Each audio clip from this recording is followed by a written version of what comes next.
Hi everybody, नमस्कार। Square Feet Realty consultants के इस वेबिनार में आप सबका स्वागत है। हमारे साथ आज है mister Ashok M Shah, who is a senior partner with Square Feet Realty Consultants, और वो 35 साल से साउथ बॉम्बे में रियल एस्टेट कंसल्टेंसी का काम करते हैं।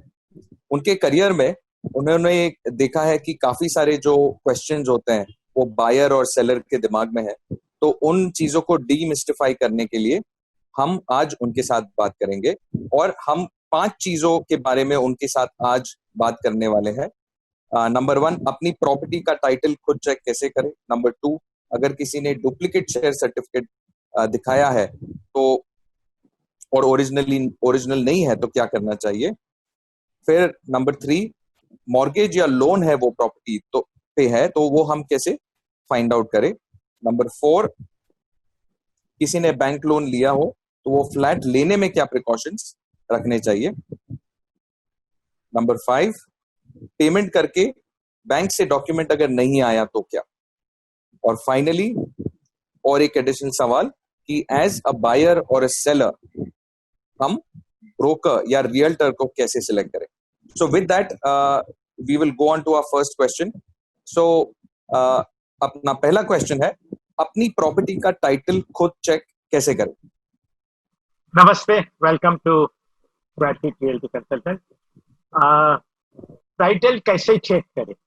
पहले तो आप ये देख लीजिए कि से नॉर्मली टाइटल का डिफिनेशन ये होता है कि sale certificate, chain of agreement, electric bill, society maintenance का बिल, ये सब आपके पास होना चाहिए। अब सेल सर्टिफिकेट में नॉर्मली क्या होता है कि जो पहला सेल सर्टिफिकेट सेल सर्टिफिकेट होता है उसमें नाम लिखा होता है फ्रंट में। उसके बाद पीछे की साइड पे अगर आप जाएंगे तो मैं आपको दिखाऊं कि सेल सर्टिफिकेट की कॉपी कैसे होती है। तो ये है सेल सर्टिफिकेट की कॉपी।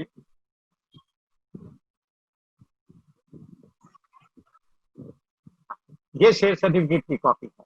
तो इसमें ये जो पहला नाम लिखा है, जैसे अशोक मणिलाल शाह, अंजना शाह, राज शाह, तो ये पहले ऑनर। तो इसका मतलब ये हुआ कि आइदर बिल्डर ने या डेवलपर ने या जब भी सोसाइटी फॉर्म होगी तभी ये उन्होंने सर्टिफिकेट सेल सर्टिफिकेट इश्यू किया होगा। तो अगर ये नाम है तो ओके।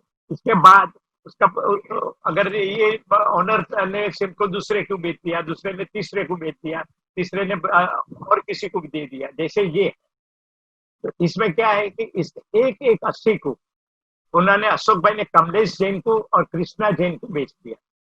तो अभी आपको ये देखना है कि एक एक 80 को क्या था। उस टाइम स्टैंप ड्यूटी का कोई पिक्चर क्लियर नहीं था। कई सॉलिसिटर एडवाइस देते थे कि भाई स्टैंप ड्यूटी की जरूरत नहीं है, लेकिन हकीकत में एक एक 80 से मतलब 80 to 85 स्टैंप ड्यूटी भरनी आवश्यक थी। तो ये एक चेक कर लीजिए। पहले तो अशोक भाई का कमलेश भाई का एग्रीमेंट है वो देख लीजिए। कमलेश भाई कृष्णा जैन के नाम पे ये वो एग्रीमेंट में नाम लिखा है, वो देख लीजिए। उसके बाद इन्होंने बेचा है 86 में, तो 1386 में उन्होंने बेचा है मिथिलेश को।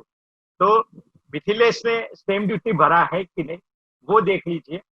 उसके बाद मिथिलेश ने दिया अशोक जैन को और रेखा जैन को, तो ये भी इन 95 में, तो वो भी देख लीजिए कि अशोक जैन और रेखा जैन का एग्रीमेंट है, स्टैम्प ड्यूटी पेड है, डॉक्यूमेंट रजिस्टर्ड है।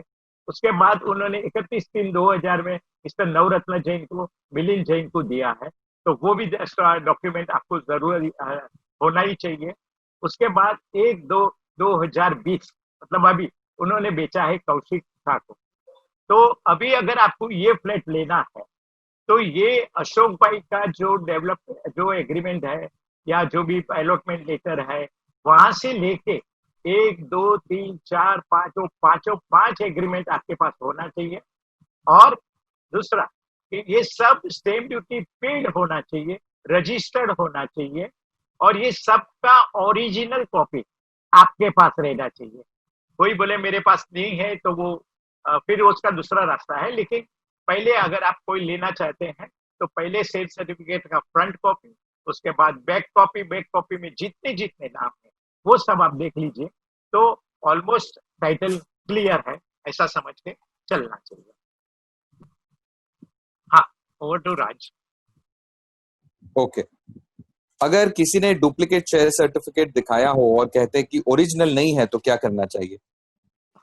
डुप्लीकेट शेयर सर्टिफिकेट के लिए नॉर्मली जिनका फ्लैट है वो जो शेयर सर्टिफिकेट डुप्लीकेट के लिए सोसाइटी को एप्लीकेशन करते हैं। सोसाइटी आपसे इंसिस्ट करेंगे कि पहले तो आप पुलिस कंप्लेन करिए कि ये मेरा शेयर सर्टिफिकेट लॉस्ट हो गया है या मिसप्लेस हो गया है, जो भी। उसके बाद सोसाइटी क्या करेगी, सोसाइटी पर इनका जो भी एप्लीकेशन आता है उसके बाद सोसाइटी पेपर एडवर्टाइज करती है। पेपर एडवर्टाइज करने के बाद 14 दिन तक वो लोग वेट करते हैं। अगर किसी का ऑब्जेक्शन नहीं है या किसी ने समझो कि आपको बोले कि भाई मेरा लॉस हो गया है, लेकिन उन्होंने वो शेयर सर्टिफिकेट किसको देके उसके पे पैसा लिया है या कुछ लिया है, तो वो मालूम पड़ जाएगा कि भाई एडवर्टाइज से शायद अगर वो पढ़े तो। दूसरी बात, नॉर्मली क्या होता है कि शेयर सर्टिफिकेट जो भी पैसा देता है वो शेयर सर्टिफिकेट अपने कब्जे में ले लेता है और सोसाइटी को इन्फॉर्म करते हैं कि भाई ये फ्लैट का के सामने मैंने इतना पैसा दिया है, तो आप कभी भी ट्रांसफर करेंगे तो पहले मेरी परमिशन ले। तो ये हिसाब से डुप्लीकेट शेयर सर्टिफिकेट का प्रोसीजर है। Over to run. ओके, और अगर किसी ने मॉर्गेज या लोन लिया है तो ऑफ कोर्स ये रिलेटेड क्वेश्चन है, पर वो कैसे पता चलेगा? हाँ, तो पहले तो आप उनसे जिनका फ्लैट आप लेना चाहते हो उनसे पहले शेयर सर्टिफिकेट मांगिए। शेयर सर्टिफिकेट की कॉपी, जैसे मैंने आपको आगे बताया, वो सब डॉक्यूमेंट मांगिए।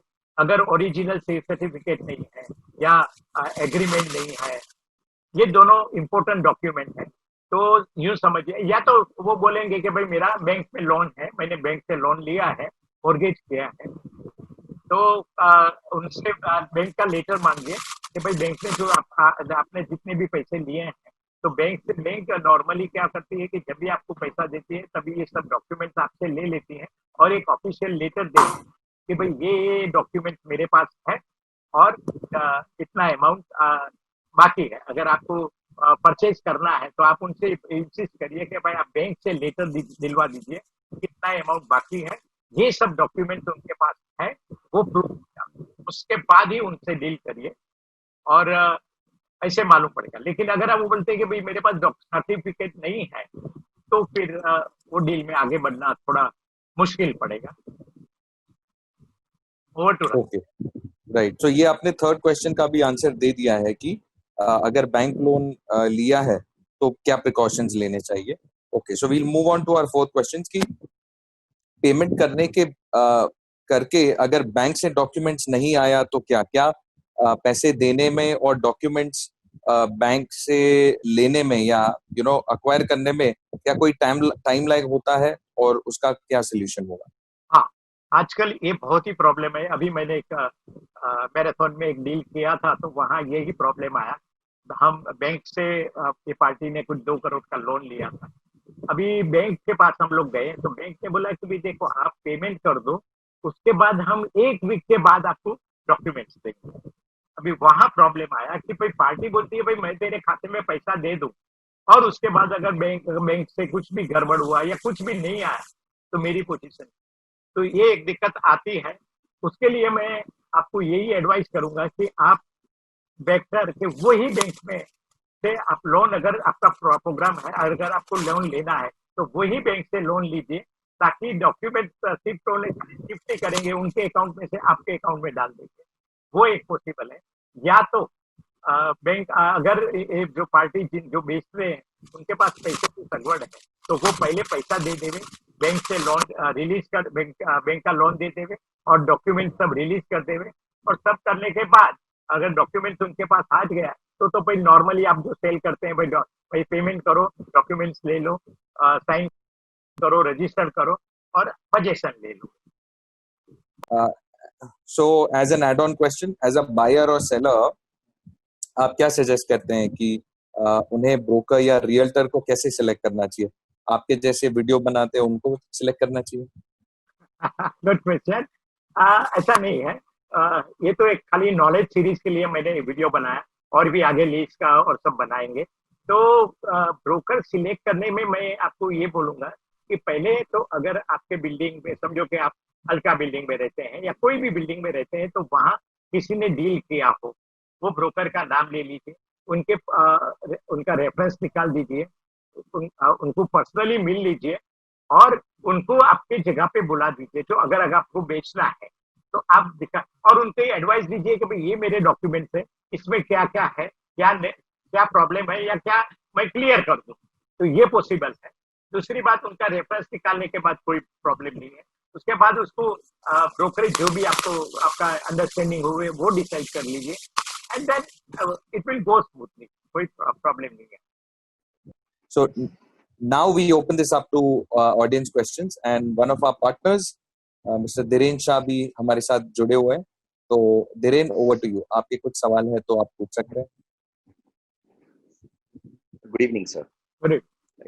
एक हमने काफी बार देखा है कि जो चेन ऑफ डॉक्यूमेंट्स होती है उसमें सपोज पहला जो सेल एग्रीमेंट है between the builder and the buyer वो रहता है, बीच के बहुत बार मिसिंग होते हैं। मतलब शेयर सर्टिफिकेट में हमें पूरा चेन दिख रहा है लेकिन जो सेल एग्रीमेंट है वो ना हो, तो is it advisable to go ahead with such a property? No, it is not at all advisable. पहले तो ये जो अगर रजिस्टर्ड एग्रीमेंट है तो सोसाइटी में ये कॉपी होगी, क्योंकि मैं आपने जो आपको दिखाया कि जैसे ये मैं आपको वापस दिखाता हूँ, ये है अभी एक एक 80 को समझो कमलेश जैन और कृष्णा जैन का एग्रीमेंट है, और कमलेश ने जो मिथिलेश को दिया वो एग्रीमेंट अगर नहीं है और आपको डायरेक्ट अशोक का है तो ये बराबर नहीं होगा। लेकिन ये मिथिलेश के अशोक जैन को दिया तो वो एग्रीमेंट सोसाइटी के पास तो रहता ही है। सोसाइटी कभी भी डायरेक्ट कमलेश से अशोक जैन के नाम पे डायरेक्ट नहीं करेगी। आप देखिए कि 1386 को उसमें सोसाइटी को क्या है कि सोसाइटी के पास जब डॉक्यूमेंट्स आते हैं तो उनको बाकायदा रिजोल्यूशन पास करना पड़ता है, डेट डालना पड़ता है, ट्रेजरर और सेक्रेटरी का साइन करना पड़ता है। तो विदाउट कोई एग्रीमेंट वो डायरेक्ट थर्ड पार्टी के नाम मतलब दूसरे के नाम पे कभी भी एंट्री नहीं करते। तो ये सब एग्रीमेंट, हाँ इन अ वर्स्ट सिनेरियो मान लो कि सोसाइटी में कुछ गड़बड़ है या कुछ भी है तो आप ये कर सकते हैं कि ये अगर डॉक्यूमेंट जिस आपके जो सिटी सर्वे नंबर है अपना प्रॉपर्टी के, तो वहां कस्टम हाउस में जाके 330 ईयर्स का ये सर्वे नंबर का सर्च कर सकते हैं। 30 साल में ये सिटी सर्वे नंबर पे जो भी ट्रांजेक्शन हुआ है वो सब में लिखेला आता है कि भाई कमलेश भाई ने इनको दिया, मिथिलेश ने इसको दिया, अशोक ने इसको दिया। तो वो एग्रीमेंट की कॉपी आपको कस्टम हाउस से मिल सकती है। एक नॉमिनल फी लेते हैं तो वहाँ एप्लीकेशन करना पड़ता है और एप्लीकेशन करने के बाद आपको मिल जाता है। नॉर्मली मैं आपको बताऊं कि कैसे ये रजिस्टर होता है, तो रजिस्टर की कॉपी कैसे आपको जानना मिलेगा। तो ये देखिए, ये जो है ये ऐसे आपके पास जो भी डॉक्यूमेंट मतलब उनके पास अगर है तो ये नीचे देखिए 2017 में 4889 ये नंबर आपको इम्पोर्टेंट है। ये नंबर से आपको कस्टम हाउस से ये प्रॉपर्टी डिटेल्स मिल सकती है। ये नंबर आप लिखेंगे तो इनके पे आप एप्लीकेशन करेंगे तो आपको जो भी एग्रीमेंट चाहिए वो मिल सकती है। प्रॉब्लम एक ही है कि ये रजिस्टर्ड होना चाहिए। अगर रजिस्टर्ड नहीं है, कस्टम हाउस में रजिस्टर्ड नहीं है तो फिर कोई मुश्किल है। तो प्रिफरेबली आप वो जरूर चेक करिए, नहीं तो आपके पे जब भी आप खरीद करते हैं और बीच में अगर एग्रीमेंट नहीं है और अगर उन्होंने स्टैम्प ड्यूटी रजिस्टर नहीं भरा है, रजिस्टर नहीं किया है, स्टैम्प ड्यूटी नहीं भरा है, तो वो जिम्मेदारी आपके पे आती है।